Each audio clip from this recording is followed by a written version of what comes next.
17h, place de la Nation. La manifestation des sapeurs-pompiers doit se terminer.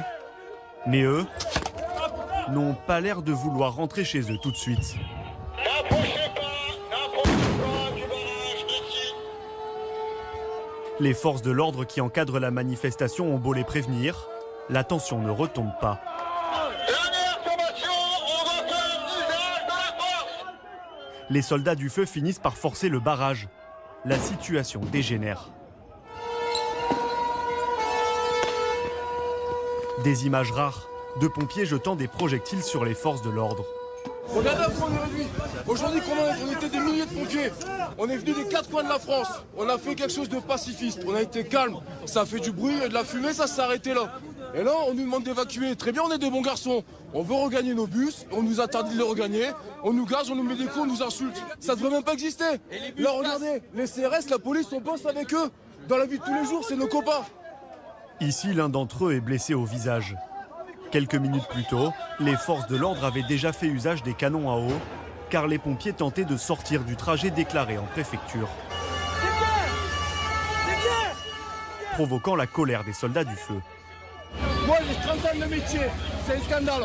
Tu peux me filmer, ça me dérange pas. Il a des ordres, mais c'est pas normal de bombarder les pompiers. On est appelé à travailler ensemble. Une manifestation particulièrement tendue. Preuve d'un profond malaise au sein de la profession. Depuis des années, on dénonce un manque criant d'effectifs et on ne nous écoute pas. Et là, on arrive à une situation où c'est vraiment très compliqué. On est juste bon en fait à faire des voix pour nos hommes politiques quand ils viennent poser des médailles sur les cercueils. Mais nous, au jour le jour, on n'a rien du tout, aucune reconnaissance. Ce défilé fait suite à un mouvement de grève lancé en juin. Les syndicats réclament notamment une revalorisation de leurs primes à 28% du salaire de base, contre 19% actuellement. Aujourd'hui, ils se disent surmenés. Le nombre d'interventions augmente chaque année pour des missions qui ne relèvent pas toujours de leur cœur de métier.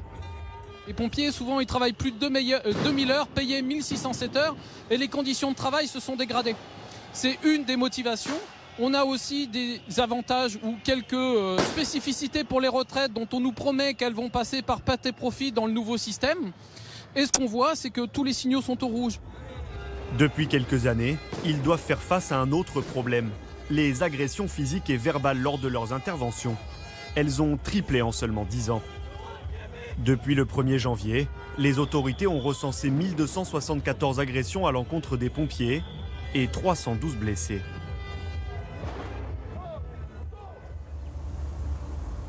L'année dernière, nous avions rencontré Anthony, sapeur-pompier à Lyon depuis 2 décennies. 3 ans plus tôt, il avait subi une agression.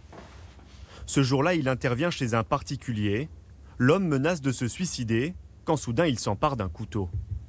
Et là, il avançait vers moi et il a dit « Je vais te tuer, sors de chez moi, je vais te tuer, je vais te tuer ». Je parlemente avec lui, je sais que ce monsieur, j'avais entendu dire qu'il avait peut-être une enfant, donc là, j'essaie de jouer la corde sensible. Je dis « Mais toi aussi, tu as une enfant, mais laisse-moi sortir, laisse-moi sortir ».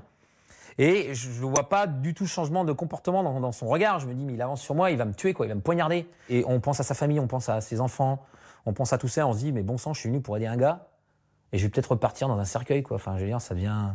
C'est affreux de se dire ça, quoi. Anthony parvient à s'enfuir. Son agresseur est maîtrisé par la police. Depuis, le pompier assure avoir changé sa façon de travailler. Lorsque j'interviens chez quelqu'un, pour moi, toute personne maintenant est considérée comme quelqu'un qui peut un jour m'agresser.